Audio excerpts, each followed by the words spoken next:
चुनावी मुद्दों को लेकर बीजेपी पहुंची राज्यपाल के दरबार। कोर्ट में लोडेड बंदूक के साथ पहुंचा व्यक्ति और सेना भर्ती CEE 2026 के एडमिट कार्ड जारी। नमस्कार, आप देख रहे हैं अनंत ज्ञान और मैं हूं आपके साथ रीत वशिष्ठ। तो चलिए आइए नजर डालते हैं हिमाचल प्रदेश की आज की बड़ी खबरों पर।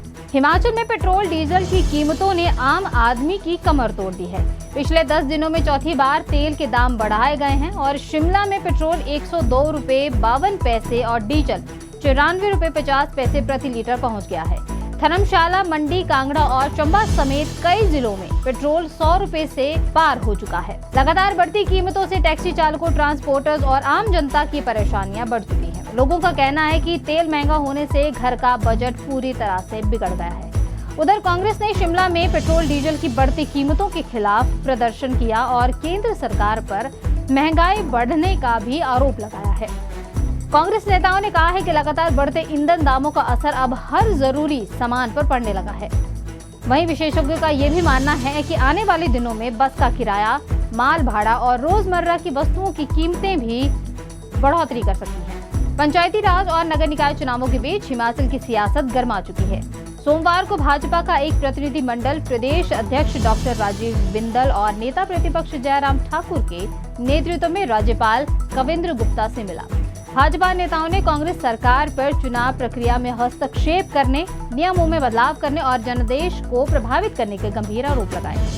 राज्यपाल को सौंपे गए ज्ञापन में भाजपा ने कहा है कि चुनाव प्रक्रिया शुरू होने के बाद नियमों और अधिनियमों में बदलाव लोकतांत्रिक परंपराओं के खिलाफ है। भाजपा प्रदेश अध्यक्ष डॉक्टर राजीव बिंदल ने यह आरोप भी लगाया है कि कांग्रेस सरकार बैकडोर तरीके से चुनावों को नियंत्रित करना चाहती है और हार के डर से नियम बदल रही है।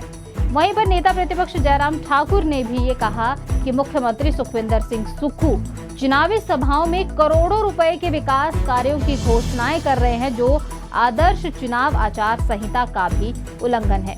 उन्होंने ये भी आरोप लगाया है कि चुने हुए प्रतिनिधियों पर प्रशासनिक दबाव बनाया जा रहा है। भाजपा ने राज्यपाल से लोकतांत्रिक मूल्यों और जनदेश की रक्षा के लिए हस्तक्षेप की मांग की है। फिलहाल इस मुद्दे को लेकर प्रदेश की राजनीति पूरी तरह से गर्मा चुकी है। मुख्यमंत्री सुखविंदर सिंह सुक्खू भी आज लोक भवन में राज्यपाल कविंद्र गुप्ता से शिष्टाचार भेंट किए हैं। इस अवसर पर मुख्यमंत्री और राज्यपाल ने हिमाचल प्रदेश में विकास एवं जन कल्याण से जुड़े विभिन्न मुद्दों पर विचार विमर्श भी किया। साथ ही बैठक के दौरान सुशासन, जन कल्याण और प्रदेश में कार्यान्वित की जा रही विकासात्मक पहलों पर भी संवाद किया गया। इस अवसर पर मुख्यमंत्री ने राज्यपाल को हिमाचली टोपी और शॉल भेंट कर सम्मानित भी किया। प्रदेश में पंचायती राज संस्थाओं के चुनाव के पहले चरण के लिए प्रचार थम चुका है। 26 मई को 1293 पंचायतों में मतदान होना है, जिसके लिए राज्य निर्वाचन आयोग ने 8000 से ज्यादा कर्मचारियों और अधिकारियों की ड्यूटी लगाई है। पोलिंग पार्टियों को मतदान सामग्री के साथ संबंधित क्षेत्रों के लिए रवाना कर दिया गया है, जबकि दुर्गम और जनजातीय इलाकों में टीमें पहले ही भेजी जा चुकी हैं। वहीं चुनाव से पहले भाजपा ने बड़ा संगठनात्मक एक्शन लेते हुए जिला परिषद चुनाव में पार्टी के अधिकृत उम्मीदवारों के खिलाफ चुनाव लड़ रहे 28 पदाधिकारियों को उनके संगठनात्मक दायित्वों से मुक्त कर दिया है। भाजपा प्रदेश अध्यक्ष डॉक्टर राजीव बिंदल ने कहा है कि पार्टी विरोधी गतिविधियां किसी भी सूरत में बर्दाश्त नहीं की जाएंगी और संगठनात्मक हित से ऊपर कोई व्यक्ति नहीं हो सकता। इस पूरी कार्रवाई के बाद खासकर मंडी समेत कई जिलों में राजनीतिक हलचल तेज हो गई है। फिलहाल प्रदेश भर में पंचायत चुनाव को लेकर माहौल पूरी तरह से गरमाया हुआ है। हमीरपुर जिला अदालत परिसर में सोमवार को उस समय अफरा तफरी मच गई जब एक व्यक्ति लोडेड बंदूक लेकर कोर्ट पहुंच गया।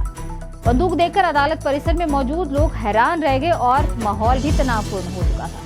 हथियार के साथ व्यक्ति के कोर्ट में पहुंचने की सूचना तुरंत पुलिस को दी गई, जिसके बाद पुलिस मौके पर भी पहुंची है और उसे हिरासत में ले लिया गया है।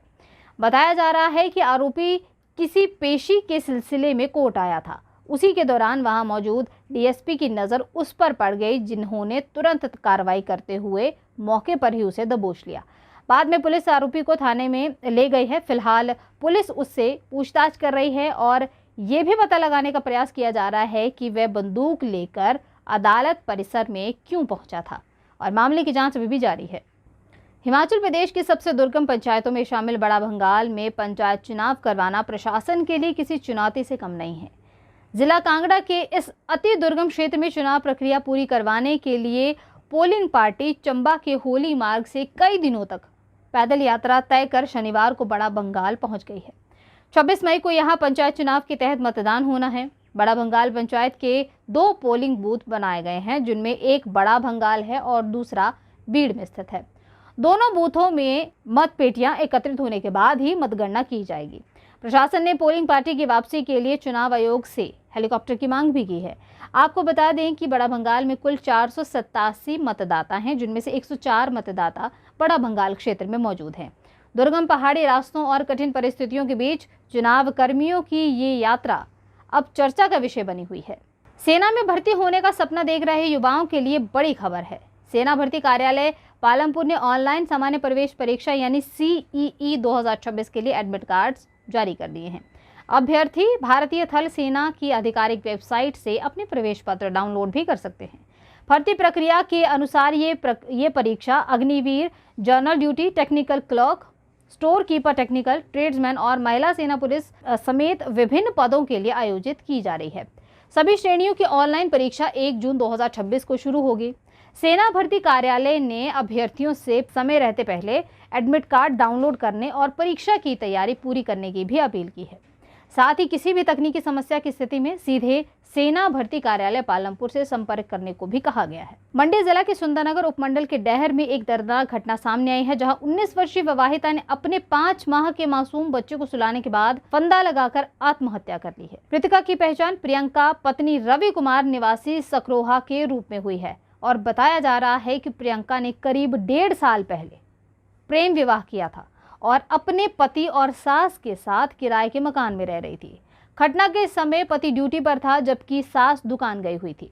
पुलिस को मौके से कोई सुसाइड नोट नहीं मिला है और वहीं मायके पक्ष ने बेटी की हत्या का आरोप लगाया है, जिसके बाद पुलिस ने पति और सास को गिरफ्तार कर लिया है। मामले की जांच अभी जारी है। तो उधर देखभाल करने वाला कोई ना होने के चलते 5 माह के मासूम बच्चे को चाइल्ड शेल्टर मंडी भेज दिया गया है।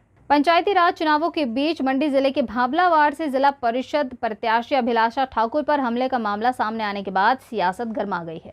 बताया जा रहा है कि रविवार देर शाम अभिलाषा ठाकुर चुनाव प्रचार से लौट रही थी और इसी दौरान खुंडला गांव के पास कुछ लोगों ने उन्हें घेर लिया था और कथित तौर पर पत्थरबाजी शुरू कर दी। हमले में अभिलाषा ठाकुर घायल हो गए, जबकि उनकी कार के शीशे भी टूट गए हैं। घटना के बाद परिजन और उनके समर्थक उन्हें उपचार के लिए बलद्वाड़ा अस्पताल ले गए हैं। अभिलाषा ठाकुर की मां ने आरोप लगाया है कि उनकी बेटी पर जानलेवा हमला किया गया है। फिलहाल मामले को लेकर इलाके में तनाव का माहौल है और पुलिस जांच में जुट गई है। जिला चंबा के डलहौजी उपमंडल के धार गांव में उस समय मातम छा गया जब अंबाला में 30 वर्षीय युवक अरुण कुमार की हत्या की खबर घर पहुंची।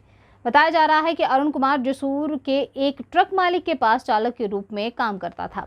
शनिवार को वह अंबाला के थाना मोड़ा क्षेत्र के पास ट्रक के सामान को लेकर हाईवे की ओर जाने की तैयारी कर रहा था।